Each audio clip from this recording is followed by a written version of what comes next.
கிறிஸ்துக்குள் அன்பான காலைக்கதை நிகழ்ச்சி நேயர்களே, மீண்டும் ஒரு விசை கூட இந்த நாளிலும் இயேசுவின் புண்ணிய நாமத்தில் உங்களோடு கூட இணைவதில் மிகுந்த மகிழ்ச்சி அடைகிறேன். இந்த நாள் நமக்கு வருகிற வாக்குத்தத்தம் எங்கிருந்து அப்படின்னு சொன்னீங்கன்னா, சங்கீதம் 91 அதிகாரம் 7வது வசனம். உன் பக்கத்தில் 1000 பேரும் உன் வலதுபுறத்தில் 10,000 பேர் விழுந்தாலும் அது உன்னை அணுகாது. நம்மை சுற்றிலும் எத்தனை பேர் வந்தாலும் அது நம்ம அணுகாது அப்படின்னு சொல்ற ஒரு வார்த்தை, அல்லது ஒரு வாக்கு தத்துவம் எவ்வளவு மனதுக்கு ஆறுதலாக இருக்கிறது. இதை குறித்து பயப்பட தேவையில்லை. 1000ஆவது 10,000 பேராவது ஆண்டவர் நம்மோடு கூட இருக்கும்போது அது என்ன செய்யாதான், நமக்கு எந்த சேதத்தையும் உண்டாக்காது அப்படின்னு சொல்லி அந்த வசனம் நமக்கு ரொம்ப தெளிவா சொல்லப்படுகிறது. இந்த தெளிவா சொல்லுகிற வசனத்துக்கு ஏற்ற ஒரு கதை இங்க வேதாந்தத்துல இருக்குது அப்படின்னு பார்த்தா கண்டிப்பா இருக்குது. 1000 பேர் இருந்தாலும் சரி, 10,000 பேர் இருந்தாலும் சரி, அது என்னது வாய்க்காதுன்னு சொல்லி. எலிசா என்ற தீர்க்கதரிசி இருந்தாங்க. அந்த தீர்க்கதரிசி என்ன செஞ்சாங்க அப்படின்னு சொன்னா, இஸ்ரவேல் ராஜாவுக்கு அப்பப்போ என்ன செய்யறாங்கன்னா காரியங்களே சொல்றாங்க. அவங்க ஆண்டவர் உங்களுக்கு இந்த மாதிரி சீரியர்கள் அல்லது சமாரியர்கள் உங்களை சுற்றி என்ன செய்யறாங்க, சண்டைக்கு வருவாங்க அப்படின்னு சொன்னா, சீரியாவின் ராஜா என்ன செய்யறாரு, உமக்கு விரோதமா வரப்போறாருனால நீங்க ஜாக்கிரதையா இருங்க அப்படின்லாம் அவர் சொல்லுவார்.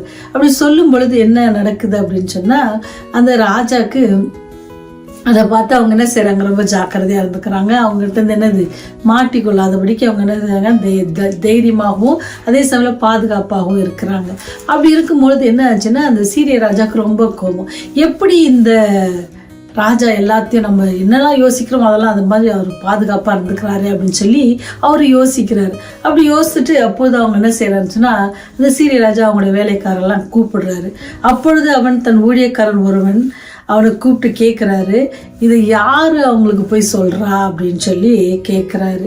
அதுக்கு அப்போ அந்த ஊழியக்காரன் சொல்றான், என் ஆண்டவனாகிய ராஜாவே, நீர் உம்முடைய பள்ளி அறையிலே பேசுகிற வார்த்தையையும் இஸ்ரவேலில் இருக்கிற தீர்க்கதரிசியாகிய எலிசா இஸ்ரவேலின் ராஜாவுக்கு அறிவிப்பான் என்றான். பாருங்க, ஏன்னு சொன்னா அவங்க என்ன முயற்சி எடுத்தாலுமே என்ன செய்யலையா, அவனுடைய பிள்ளைகளை வெற்றி கொள்ள முடியல. அதனால என்ன செய்யறாரு, அந்த ராஜாக்கு ரொம்ப கோவம். அப்போ சரி இதை சொல்றாருல அந்த எலிசா, அவரு எங்க இருக்கிறாருன்னு பாருங்க, அவருக்கு என்ன செய்யுங்க, போய் அவரை கூட்டுவாங்க அப்படின்னு சொல்லி அவரை பிடிக்கும்படிக்கு என்ன செய்யறாரு, ரதங்களை எல்லாத்தையும் என்ன செய்யறாரு, அனுப்புறாரு. அப்படி அனுப்பும் பொழுது என்ன செய்யப்படுது, அவங்க போயிட்டே இருக்கிறாங்க. அவங்க போயிருக்கும் போது இந்த தீர்க்கதரிசிக்கு ஒரு வேலைக்காரர் இருக்கிறார், குடன் ஊழியக்காரன் இருக்கிறான். அந்த மனுஷன் என்ன செய்யறான்னு பார்த்தீங்கன்னு சொன்னா, தேவனுடைய மனுஷனின் வேலைக்காரன் அதிகாலமே எழுந்து என்ன செய்யறான், வெளியே புறப்படுகையில் இதோ இராணுவமும் குதிரைகளும் ரதங்களும் பட்டணத்தை சுற்றி கொண்டிருக்க கண்டான். அப்பொழுது வேலைக்காரன் அவனை நோக்கி, ஐயோ என் ஆண்டவனே, என்ன செய்வோம் என்றான். இங்க பாத்தீங்க அப்படின்னு சொன்னீங்கன்னா, இங்க எலிசாவுடைய வேலைக்காரன் என்ன செய்யறான், காலையில எழுந்து வெளியே பார்க்கறான். சுத்தில என்ன இருக்குது, அவங்கள சுற்றிலும் என்ன செஞ்சிருக்காங்க, முற்றுகை போட்டிருக்காங்க. அதை பார்த்துட்டு ஐயோ நான் நம்ம என்ன பண்ண போறோம் அப்படின்னு சொல்லி சொல்றாங்க.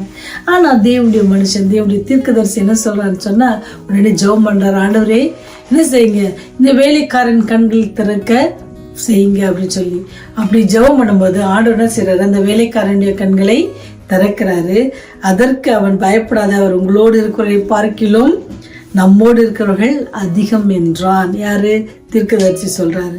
அப்பதான் என்ன சொல்றாரு, தீர்க்கதரிசிக்கு தெரியும் ஆண்டவர் அவரை பாதுகாப்பார். உன் பக்கத்தில் 1000 பேரும் உன் வலதுபுறத்தில் 10,000 பேர் விழுந்தாலும் அது உன்னை அணுகாது என்ற அந்த சக்தி வாசனத்தை, அந்த வாக்கு தத்துவம் அவங்க என்ன செய்யறாரு, சொல்றாரு. அதனால எனக்கு நீய பயப்படாத, நம்மோடு இருக்கிற யாரு அதிகம், அவங்களை காட்டிலும் குதிரை. அப்போ ஆண்டவர் எலிசா தீர்க்கதரிசி என்ன செய்யறாருன்னா, தன்னுடைய வேலைக்காரன் கண்கள் திறக்கப்படணும் அப்படின்னு ஜெபிக்கும் பொழுது ஆண்டவருடைய கண்களை திறந்து அவர் பார்க்கிறாரு. அவர் பார்த்தா அப்பொழுது எலிசா விண்ணப்பம் பண்ணி தன்னுடைய வேலைக்காரன் கண்கள் திறக்கும்படி கேட்ட பொழுது அவர்கள் அவரிடத்தில் வருகையில் என்ன பார்க்கிறான்னு, உடனே கர்த்தர் அந்த வேலைக்காரன் கண்களை திறந்தார். இதோ எலிசாவை சுற்றிலும் அக்கினிமயமான குதிரைகளாலும் ரதங்களாலும் அந்த மலைகள் நிறைந்திருக்கிறதை அவன் கண்டான். பார்த்தீங்களா, ஆண்டவர் அவருடைய பிள்ளைகளை எவ்வாறு பாதுகாக்கிறார் பார்த்தீங்களா, அக்கினி ரதத்தோட அக்கினி ரதங்களை கொண்டு அவர் என்ன செய்யறாராம், பாதுகாக்கிறார். அவங்கள சுற்றிலும் எல்லாரும் என்ன செய்யலாம், பாலங்களா. நம்மை சுற்றிலும் எத்தனை பிரச்சனைகள் வந்தாலும் நம்ம என்ன செய்ய தேவையில்ல, கவலை. நம்ம சுற்றிலும் நெருக்குகிற அநேக பிரச்சனைகள், நமக்கு எதிரிகள் அதிகமாக வந்தாலும் கூட நம்ம பயப்பட தேவையில்லை. ஏன்னு சொன்னா அவர்களோட கூட இருப்பவர்களை காட்டி நம்மோடு இருக்கிறவர் பெரியவர். அவர் எல்லா காரியங்களையும் செய்ய அவர் வல்லவர். நம்முடைய வாழ்க்கைக்கு தேவையான எல்லா காரியத்தையும் அவர் பார்த்து கொள்வார். இந்த தீர்க்கதரிசி எப்படி விசுவாசித்தாரோ, அவர் எப்படி தன்னுடைய வேலைக்காரன் கண்களை திறந்தரலும் சொன்னா அப்போ அந்த தீர்க்கதரிசிக்கு தெரியும் ஆண்டவர் என்னை ஏற்கனவே என்ன செஞ்சிருக்காரு, பாதுகாப்பாக வைத்திருக்கிறார். நினைச்சு பாருங்க. அது மாத்திரம் இல்லை, அந்த கதையை நீங்க வாசிப்பீங்கன்னா அது எங்க இருக்குச்சுன்னா 2 ராஜாக்கள் 6ஆம் அதிகாரத்துல இருக்கு. அதுல நிறைய கதை இருக்கு. நான் 2வது பகுதியை உங்களோட பகிர்ந்து கொள்றேன். அதுல என்ன அப்படின்னு பார்த்தீங்கன்னு சொன்னா, அந்த வேலைக்காரன் கண்களை திறந்த தேவன் என்னது இன்னைக்கு உங்களுடைய கண்களையும் என்னுடைய கண்களையும் திறப்பார் அப்படின்ற ஒரு விசுவாசம் எனக்கு இருக்கு. ஏன்னு சொன்னா, அன்னைக்கு நம்ம தீர்க்கதரிசி ஜெபித்தது போல ஆண்டவர் உங்களுக்காக எனக்கு வேண்டுதல் செய்து கொண்டிருக்கிறார். ஆவியானவர் உங்களுக்காகவும் எனக்காகவும் மன்றாடி கொண்டிருக்கிறாங்க. ஏன்னா நமக்கும் அந்த கண்கள் திறக்கப்படணும். ஏன்னு சொன்னா, நம்மை சுற்றிலும் தேவன் வேலையடைத்து நம்மை பாதுகாக்கிறார். இரத்த கோட்டைக்குள்ள நம்ம மறைத்து பாதுகாக்கிறார். எப்படி நம்ம மாதம் முழுவதும் நம்மை பாதுகாத்தாரோ அதே போல தேவன் வருகிற நாட்களும் பாதுகாக்க வல்லவராக இருக்கிறார். அப்படி ஒரு வல்லமை உள்ள தேவனை தான் நீங்களும் நான் ஆராதிக்கிறோம். எதிரிகள் வரும் முன்பதாகவே என்ன செய்யறாரு, ரதங்களோடு அக்கினி ரதங்களோடு என்ன சுற்றி மலையில் சுற்றி அநேக பேர் இருக்கிறத பார்க்குறாங்க. இந்த தீர்க்கதரிசி ஜெபிக்கும் பொழுது அவரை நோக்கி வந்த எல்லா பிரச்சனையும் என்ன செஞ்சிச்சு, நீங்கி போனது.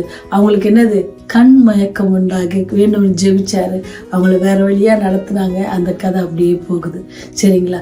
இந்த பகுதியில நான் உங்களுக்கு சொல்லுது, உங்கள் பக்கம் 1000 பேரும் 16 பேரும் இருந்தால் அது என்ன செய்யுது, நம்ம அணுகாது. ஏன்னு சொன்னா, நமக்கு முன்பாக நமக்காக நம்முடைய ஆண்டவர் நமக்கு முன்பாக எல்லா காரியங்களும் ஆயத்தம் செய்து வைப்பார். நம்மகிட்ட இருக்க வேண்டியது ஒண்ணுதான், அந்த விசுவாசத்தம். அந்த விசுவாசத்தோட நம்ம ஆண்டவரை பற்றி கொள்வோம். அவர் நம்மை பாதுகாக்க வல்லவராக இந்த மாதம் முதல் நடத்தின் தேவன் வருகிற நாட்களில் நம்ம நடத்த வல்லவராயிருக்கிறார். ஜெபம் செய்வோமா? கிருபையும் இரக்கம் தயவும் கொண்ட பரலோக தந்தையே, இந்த நாளிலும் கூட உண்மை நோக்கி அப்பா பிதாவே என்று அழைக்கும்படியான பெரிய ஸ்லாக்கியத்தை எங்களுக்கு கட்டளிட்டதுக்காக நன்றி செலுத்துகிறோம். இந்த நாளிலும் கூட உடைய கிருபை இரக்கம் தயவு எங்களோடு கூட இருந்ததுக்காக நன்றி செலுத்துகிறோம் தகப்பனே. ஒவ்வொரு நாளும் எங்களை பாதுகாத்ததுக்காக நன்றி செலுத்துகிறோம். எங்களுடைய கண்களை திறந்தரலும், ஆவியின் கண்களை திறந்தரலும் ராஜா.